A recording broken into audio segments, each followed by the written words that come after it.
tuned into the Kickback Reloaded with me, Miss Zombie Frazier, and of course, Mr. Fat Handsome. How you doing? How you doing? AKA Mr. Diesel. How you doing? I'm good. How are you? I'm great. Just working. How are you? I'm good. Yeah. By the time this interview comes out, it might be a couple of weeks from around before Christmas. Okay. But you have something that's coming out. Tell us about Christmas that. Eve. Christmas Eve, I got my compilation coming out with my team. A couple artists I'm working with from the area. We got a artist by the name of Muff Baby. Okay. Female rapper, very lyrical, you know. I like that.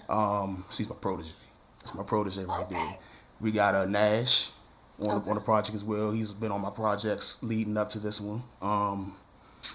So we got a nice project coming. So you're from the DC area? I'm from DMV. I'm from Oxon Hill. Oxon Hill specifically? Oxon Hill, yeah, Oside. So these artists from that area? Yeah, most of them are from Oside, Oxon Hill. Yeah, majority of them are. And we got a few from Southeast as well.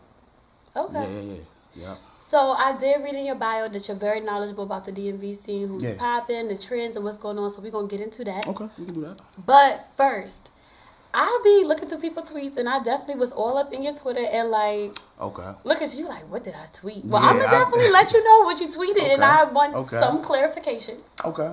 One was a little bit off, and it was like, bro, I don't even know how to take this, but, you know. My tweets, wow.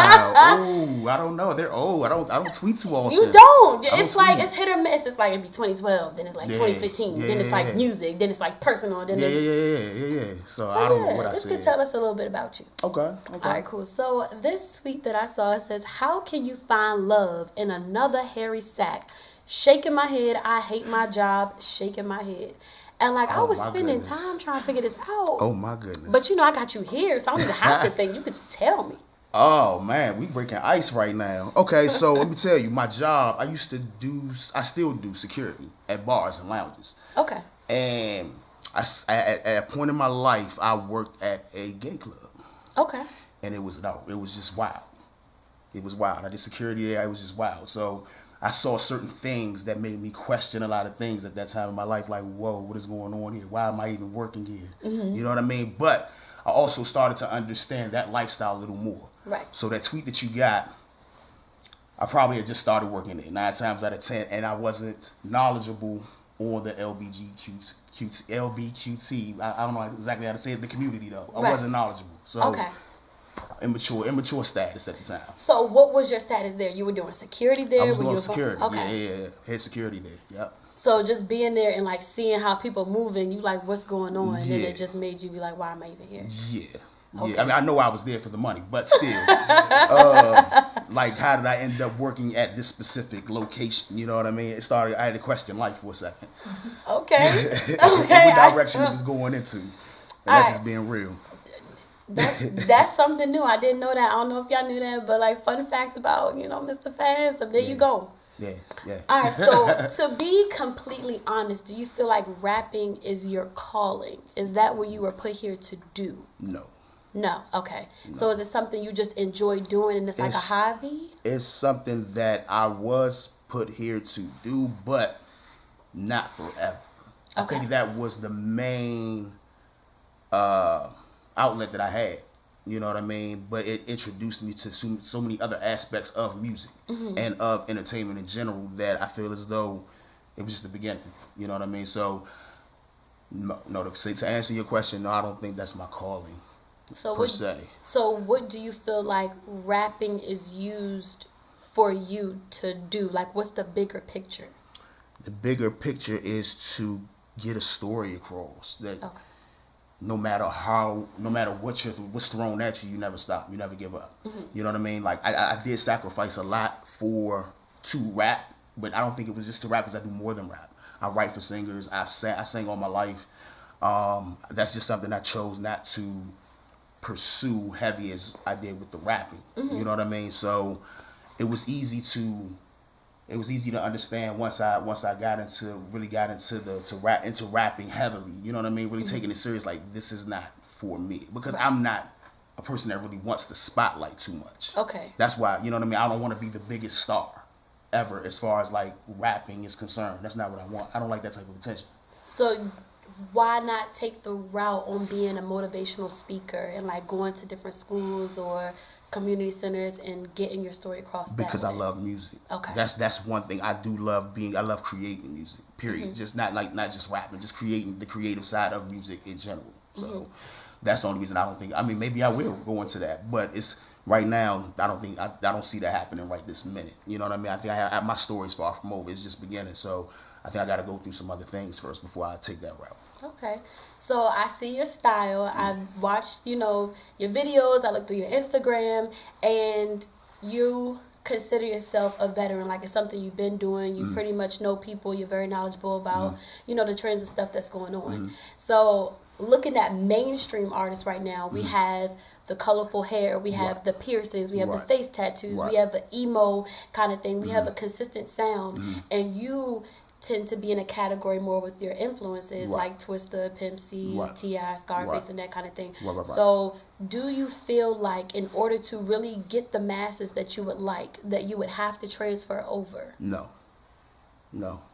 because it's a lot of people that want to hear these influences of mine, that miss that type of music. But I can convey it in another way to make the younger ones be like questioning, like, okay, he's older, he's been through some things, you know what I mean? Because they're going to get older.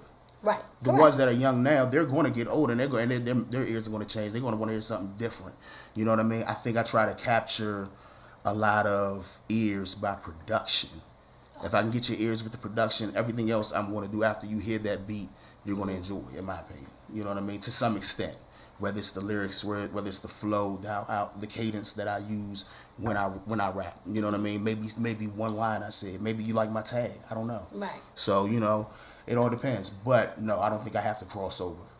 So you're okay if it's like, somehow we didn't got the answer that going the route that you're going at this time, people will be more accepting of you 10 years from now. Are you comfortable with that? I'm comfortable with saying that, yes. Okay. I mean, I feel as though by the time I don't know, it may happen this year, it may happen next year, 2 years from now, but I'm going to continue to mature. And I'm going to keep my ear to the street. So, and like I said, I think production is a big part of everything. The way the song is produced, and if you can get the listener's ear off the beat alone, you got them.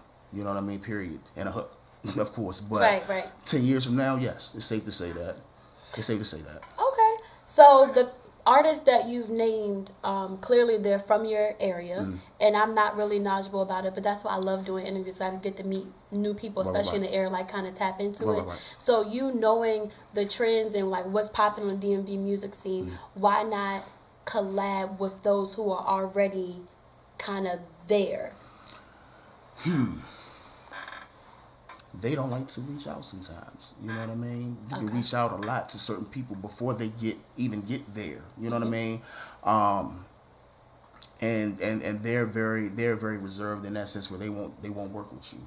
I've come across that a lot, where people are, in my opinion, know of me but won't work with me for the simple fact of being intimidated in a way. I think, but you also understand, this DMV area is a crab in a barrel area. Right. So certain people won't work with you. You know what I mean? I've come across a lot of people I'll work with them, and it'll be great. Like, we've never met, but I've heard your music. Oh, let's collab. We collab. Right.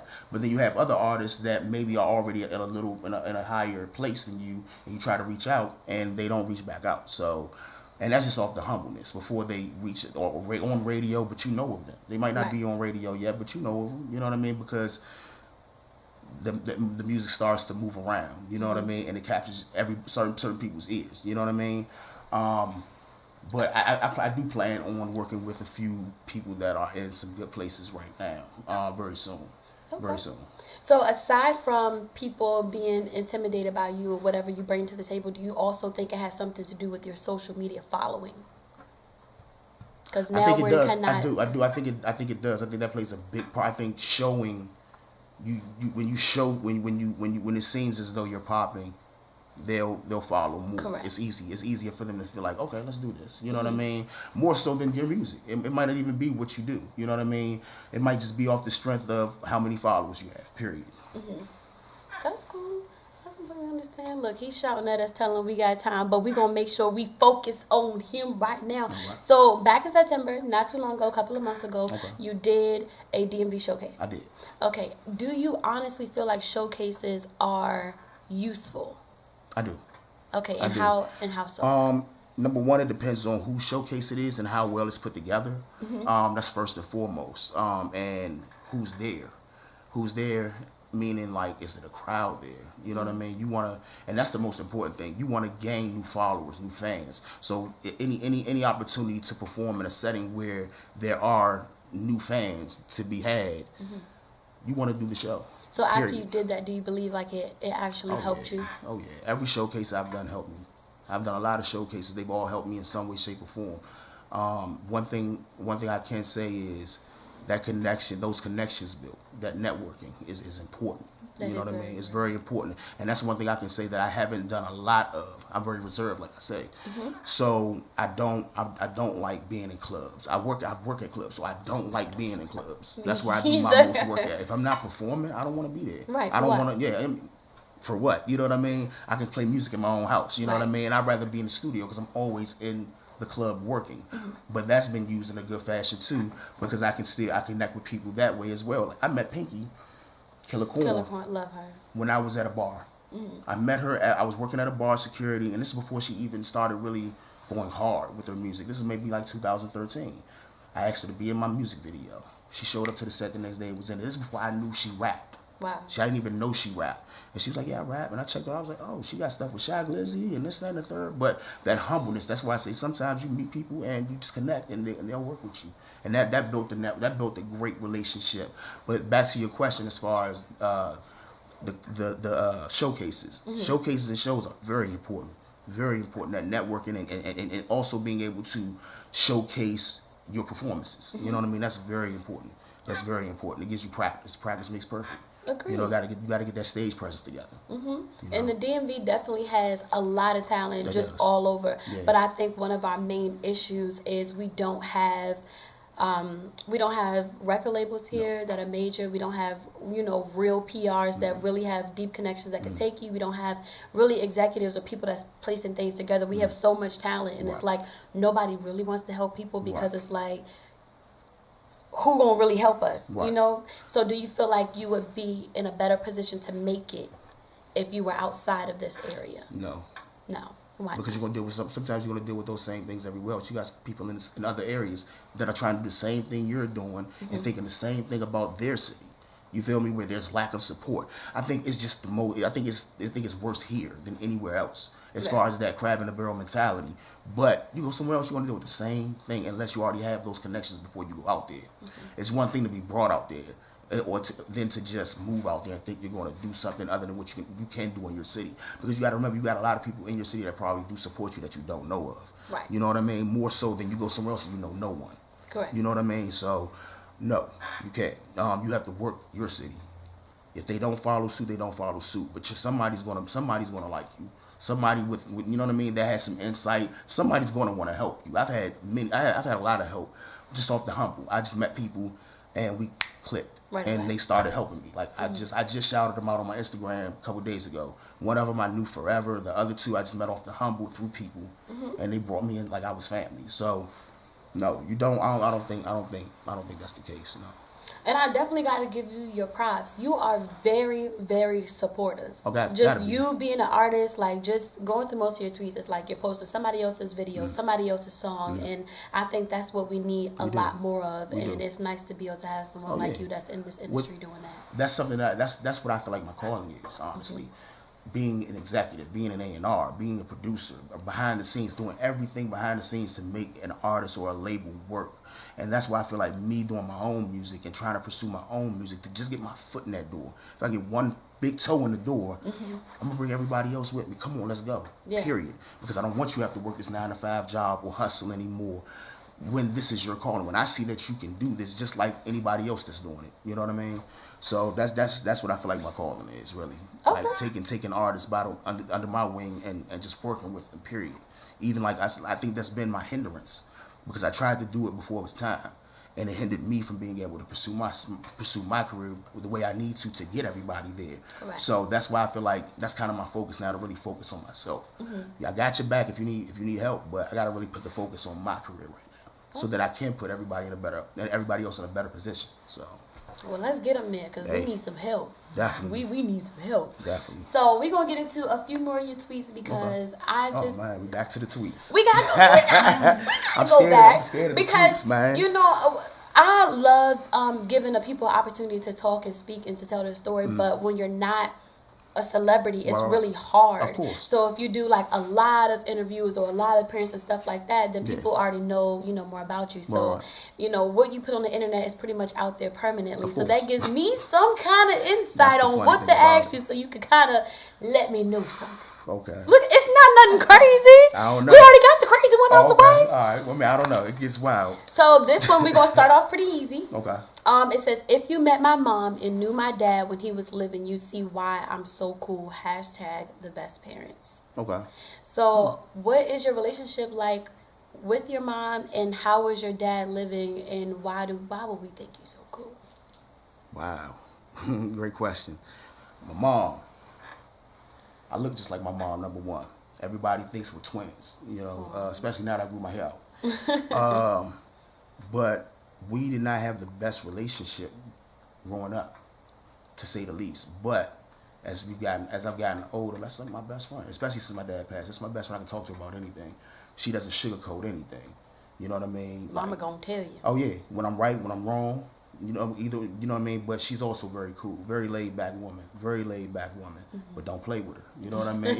And the crazy thing about it is we were the same sign. Our birthdays are 2 weeks apart. That's a blessing and a curse. Oh, yeah. It is. Oh, tell me about it. Because you could go head to head, or it could be like, I understand you. Can't live in that same roof. Yeah, no. It won't work. It will not work. My dad, our relationship, that was his wingman. I was his wingman. You know what I mean? So I was always with him, road dog, number one. You know what I mean? Our relationship got rocky at a certain age. When I got to be a teenager, I thought I was grown.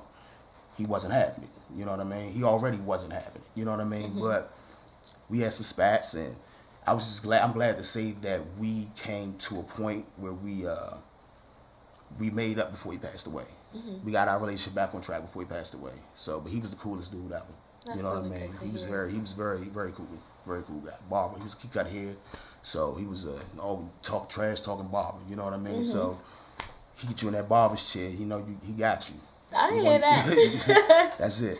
I feel like everybody goes through a rocky point with one of their parents, both of them, or something. So what advice would you give someone that's like, I'm just kind of fed up with my mother, I'm fed up with my father, like, I could really care less about this relationship? Take the time to understand that they've been through what you've been through, or something similar. They're not going to tell you nothing wrong. You know what I mean?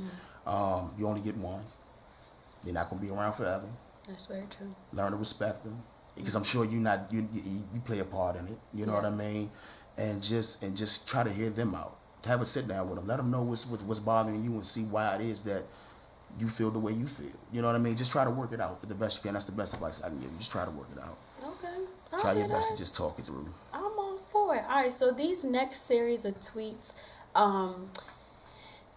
it shows how you feel or felt at that time about women. Okay. And maybe had completely changed, but just during this time, like a brother was like back to back with, I'm like, dang, like, he about to just start playing everybody. Somebody did something. Wow. All right, so this one is, well, to start it off, it says it's crazy how a female can F it up for the rest.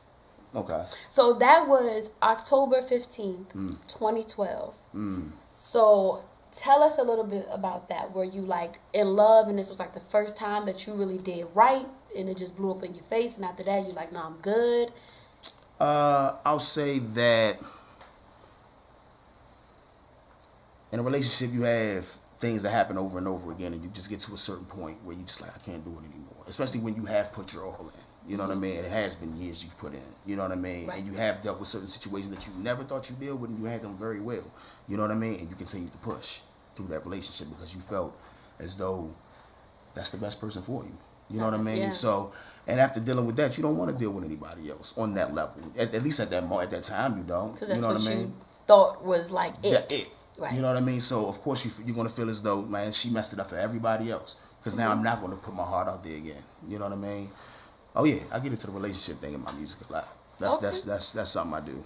I think this particular instance is about a specific person at that time, because it was lit like brother was venting, and I'm all for it. Like, I'm all for it. Well, I know somebody told me I had to stop doing it on Facebook, and I was like, all right, cool. And I got real. Well, now you see why? Yeah, I went and did it on Twitter. I had to go do it on Twitter. Facebook, okay, Twitter. Twitter. Yeah, I ain't got too many followers. Ain't nobody paying me no mind on Twitter. All right, so you said, how do you spaz on a mother effer for no reason, leave marks on their face and their body, and apologize, shake my head, be you tripping? So, what I'm not going to do is make you tell the specific story. I don't know. I couldn't even tell you what specific situation that could be. But what I am going to do, because this is in reference to a woman putting their hands on a man, how do you feel like a man should react in that instance? You got to count to 10.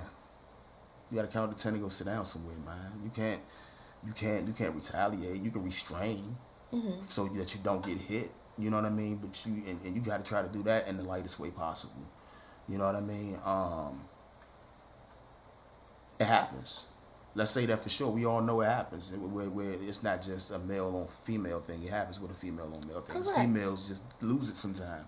But it seems like it's more accepted. It's more accepted that when that happens, which is crazy to me. I mean, I think it's all wrong, but even in my heart, I know it's kind of more accepted. You know what I mean? We're going to tolerate that more so than we're going to tolerate a male putting his hands on a female. Yes. So not sure your current status, or whatever but for you, if a woman does get physical, is it like, no, it's a wrap, or it's like, nah, I'm a man, I can handle it. She just mad, I'm cool with it. Yeah, I can handle it. It's not all. It's not. We're not gonna wipe the board clean because of that. It might have been a situation where I might have deserved the guy here. I might have said something out the way. Sometimes my mouth can be. Do you call women out their names? When I get upset, I have. I'm not gonna say I haven't. When I've gotten very upset, I have. I'm not going to say that's a good thing, but I have. It's not something that you always do when you get mad, but it's something that you have done in the past. I have done, and when and to be clear, when I do reference that in my songs, I'm not just talking females. I'm talking men more so than females. When I say these in my songs, you know what I mean. So that's not. But I'm an expletive person. I like curse words for some reason. I always have. I got in trouble when I got in trouble in 3rd grade for just using curse words so much. It's expressive. Like it's a way to get it out. It's a way to feel it. I refrain because I don't know. I just feel like it's like a little bit trashy, but for sure, girl, I ain't gonna lie. When the time's right, I'm like, you feel me? So I completely get it. Yeah. So we gonna end this with this last tweet, which is more in relation to your music. Okay. And it says, "N-words be jacking my flows and ad-libs and think it's cool because we cool. Shaking my head now." That right there felt like you felt that in this comment and it be happening.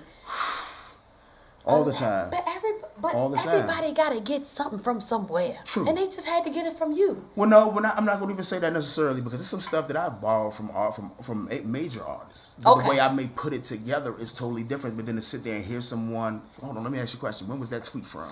That was also in 2012. That's when you was on the Twitter ranked. That's still relative today. Okay. That's still very... 6 years later, we still having the same problem. Oh, it happens more than you think, and it gets closer than you think. It's crazy, and then people act like they came up with it. They'll sit there and tell me, "Listen to this. I just came up with this," and I could just be sitting with somebody else that I just talked to about this, and they'll be like, and we'll look at each other like, "Did you just?" We know what's up, but we just laugh it off. We just laugh it off because it's not that deep to me at the end of the day. Okay. But people, the crazy thing is, I've just gotten recently, what I'm saying, somebody recently came at me about stealing something, and I'm like, oh, they came to you about me stealing something. They didn't come to me about it, but I heard through the grapevine something like, Never steal nothing from nobody on the same level as me. It's no reason to. I'm very creative. You feel me? Or anybody else for that matter. You know what I mean? I may get inspired by something, but I never will flat out steal anything from anybody. Okay. I ain't no thief. So 2 questions in that instance. One, if you hear somebody saying whatever about you, are you the type to go directly to the source, or is it, if they ain't said to me, it's none of my business? It all depends on the situation. Okay. It all depends on how deep the situation may be. If it's like what I just said, if you ain't come to me about it, there's no reason for me to address it. Right. As far as like you thought I stole something, if you really thought it, come to me about it. You know what I mean? If it's about something, it all depends on who it is. If it's a friend, that just didn't feel right about talking to me about something, I might approach them about it. Okay. Like if I heard about it through someone else close to us, I'm like, let me just talk to them about it because I don't need any discrepancies and it's no issue. You know what I mean? So it all depends on the situation and who it is, on how I'm gonna address things. Okay. That makes sense. You do treat every situation different. Yeah, got to. So, if I'm a rapper, I'm an artist, like, one, I love the location that you used in your music video. Okay. I loved your ad-lib. I love, whatever lyric you had used. I'm like, dang, you know what? That might sound good in my song. If I decide to use all of that, and I've seen all that you've done, what will be the proper way for me to do that or to give you your props? Am I saying it in a song like he did? Oh man, like I really like when so and so did it, I kind of like followed after it. Do I just come to you and as long as I say something to you, who cares about if anybody knew I got it from you? Oh man, somehow acknowledge me. You know what I mean? Call me for a song. Call me to do a song. Let me know that let's hit me up, man. I like your stuff. So when I see it, I'm just like, oh, he's not joking. He really like my stuff. Okay. You know what I mean? Hopefully he doesn't use all these same things in the same song. And I be like, wow, okay, you really jocking. But if you mix it up, you might use something here, use something there. That's cool. I don't mind it. I mean, that shows that you really mess with me. You know what I mean? And that's actually a good thing. So if that person comes directly to you and say, you know what, man, I really like what you're doing. I kind of use, whatever, like you inspire me. Yeah. That's all that it takes. That's cool. Everybody don't need to know that. So if somebody look and it looked like you got it from him, you cool with that because you already talked. We already talked. We good. Okay, I like that. Y'all learn something, little snatchers. Yeah, we good. But other than your project coming out Christmas Eve, again, you're doing a compilation. Yeah. So shout out to that, you guys. Definitely be on the lookout for that. What else do you have coming up, or what do you want us to kind of listen to now, or where should we be? Check out Super Trill. My project Super Trill is doing great numbers. It just did we had 11, 12,000 on Spotify with the streams in 2 months. So that's a great project. I got a lot coming next year. I've worked with a guy that you had on your show before, Wap Walla. Oh, okay. Wap Walla is my homie from Oxon Hill. We both went to Oxon Hill High School together. We came up together, so that's the homie. We got some music coming soon. Shout out, Wap Walla. Yeah, Layla Capri. I'm trying to get with her to do something. That's the homie. She's from the old side too. So, it's a lot of talent coming from Oxon Hill. So just look out for everybody's stuff coming. Everybody, whoever's dropping music from Oxon Hill or the DMV in general, just look out for it. I'm pretty sure it's good. But for myself, next year's just a big year. Just look out, keep me on your radar for 2019. 2019, keep your eyes on me. Keep your eyes on me. I got a single coming called Right Now, dropping very, very soon. That's coming from the compilation, video, everything. And actually, the guy on the hook is my video man. So he's very talented as well. He's on the project as well. So. Yeah. Keeping it in-house. That's what I'm talking about. Got to. So where can we find you, follow you, stalk you, find your music? I'm at Fat Handsome 88 on Instagram. Same as on Twitter. Which I know.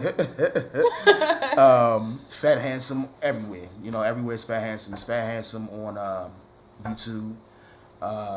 Fat Handsome on Spinrilla, on iTunes, on Spotify. It's Fat Handsome. Everything is Fat Handsome. Okay. Trill Since 88 is the label that I'm starting, so that's the compilation. Trill Since 88. Are you accepting artists? Yeah, I'm accepting artists. Whoever's talented, come rock with me, please. I got a studio in-house, so we good. All right, I hear that. I'm Diamond B. Frazier. This is Mr. Fat Handsome, and you are tuning to Kickback Reloaded. Thank you for having me on the show. Thank you for coming on the show. Appreciate it.